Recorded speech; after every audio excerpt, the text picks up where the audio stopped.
اللہ قرآن میں فرماتے ہیں کہ ہم نے موت اور زندگی کو پیدا کیا تاکہ ہم تمہیں آزمائیں، لیکن لوگوں کا اکثر یہ سوال ہے، شاید یہ سوال آپ سب کے دلوں میں بھی کھٹکتا ہوگا، اگر واقعی میں یہ دنیا ایک امتحان ہے تو پھر ہم سب کا کوسچن پیپر الگ الگ کیوں ہے؟ کسی کو محلوں میں پیدا کیا تو کسی کو 2 وقت کی روٹی کے لیے ترسا دیا، کسی کو بے حساب صحت دی، کسی کو بستر پر لٹا دیا، لیکن اب سوال یہ ہے، اسکول میں تو ہر بچوں کو ایک جیسا پیپر ملتا ہے، تبھی تو امتحان برابر ہوتا ہے، تو یہاں پر اللہ کا نظام ایسا کیوں؟ نوز باللہ، اللہ ہم سب کے ساتھ ناانصافی کر رہے ہیں؟ تو ایسا نہیں ہے۔ اب حقیقت سنو، اللہ ہم انسانوں کے پیپر الگ نہیں کیا، بلکہ ہم پیپر کسے کہتے ہیں ہماری وہ سمجھ ہی الگ ہے، اور اس غلط فہمی کو دور کرنے کے لیے ہمیں انسانوں کی بناوٹ کو سمجھنا ہوگا۔ دیکھیں، اللہ تو فرشتے بنائے، وہ صرف اللہ کا حکم مانتے ہیں، ان کے پاس نہ کہنے کے لیے کوئی آپشن ہی نہیں ہے۔ اللہ نے سورج چاند بنایا، وہ اپنے دائرے سے باہر نہیں جا سکتے، لیکن انسان اشرف المخلوقات ہے۔ اللہ نے ہمیں ایک چیز دے کر بھیجا ہے جو پوری کائنات میں کسی کے پاس نہیں ہے، وہ ہے اختیار، یعنی چننے کی آزادی۔ اب اسے غور سے سمجھیں، آپ کی پیدائش اللہ کے ہاتھ میں ہے، آپ کی موت اللہ کے ہاتھ میں ہے، لیکن پیدائش اور موت کے بیچ کا جو وقفہ ہے جسے ہم زندگی کہتے ہیں، وہ اللہ نے اختیار کے طور پر آپ کے ہاتھ میں دیا ہے۔ یہی اختیار یعنی چوائس آپ کا اصلی امتحان ہے۔ امیری یا غریبی یہ امتحان نہیں ہے، بلکہ وہ تو آپ کی سچویشن کے حساب سے ہے۔ امتحان یہ ہے کہ آپ کی سچویشن آپ کے اپنے اختیار کا استعمال کیسے کرتے ہیں۔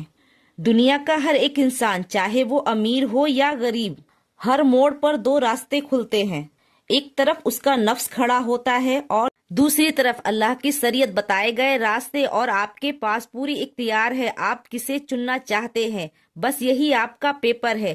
تو چلے اسے آج اسی کے طریقے سے سمجھتے ہیں۔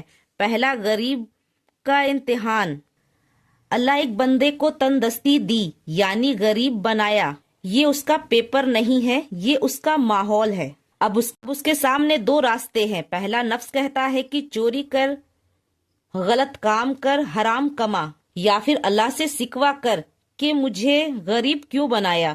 دوسری، شریعت کہتی ہے صبر کر، حلال پر جمع رہ اور محنت کر، اپنی تقدیر کو بدل۔ اس بندے نے اپنے اختیار سے کسے چنا؟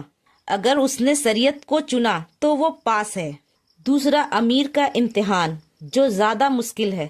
ہم جو سوچتے ہیں کہ امیر زیادہ مزے میں ہے، لیکن نہیں، اس کا پیپر سب سے زیادہ خطرناک ہے۔ دولت آئی تو نفس کہتا ہے اڑاؤ، مزے کرو، پارٹی کرو اور کمزوروں کو دباؤ، تکبر کرو، اور اللہ کی شریعت کہتی ہے زکوٰۃ دو، صدقہ کرو، غریب مظلوموں کو دو اور عاجزی اختیار کرو۔ امیروں کے پاس بھٹکنے کے لیے ہزاروں راستے ہیں، اگر وہ اپنی مرضی کو چھوڑ کر اللہ کے بتائے ہوئے راستے کو چنتا ہے تب وہ پاس ہے۔ تیسری، بیماری اور صحت مند انسان کا نفس کہتا ہے اس جوانی کو آوارہ گردی اور گناہوں میں لگا دو، اور اللہ کی شریعت کہتی ہے اس طاقت کو مظلوموں کی مدد کرنے میں لگاؤ۔ تو بات سمجھ میں آئی؟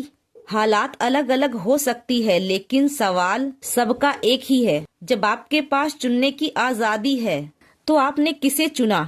اپنے نفس کو یا پھر اپنے رب کو؟ تو میری بھائی اور میری بہن، ایک بات اپنے ذہن میں بیٹھا لیجئے، یہ امتحان کوئی اسکول کا 3 گھنٹے کا کوئی پیپر تو نہیں ہے جو لکھ کر ختم ہو جائے گا۔ یہ 24 گھنٹے کا پیپر ہے جو آپ کی ہر سانس کے ساتھ ایک نیا سوال آتا ہے۔ اسے ایک چھوٹے سے سوال سے سمجھے۔ صبح کے فجر کے وقت آپ کی آنکھ کھلتی ہے، اب یہاں پر فوراً 2 راستے کھل گئے۔ ایک، آپ کا نفس کہتا ہے کہ سو جاؤ، ابھی بہت تھکا ہوں، کل پڑھ لیں گے، اور اب دوسری طرف آ جائیں، اللہ کا حکم پکارتا ہے، نماز نیند سے بہتر ہے۔ اب آپ اس پل میں کسے چنیں گے؟ بس آپ کا وہی اصلی امتحان تھا، تو آج سے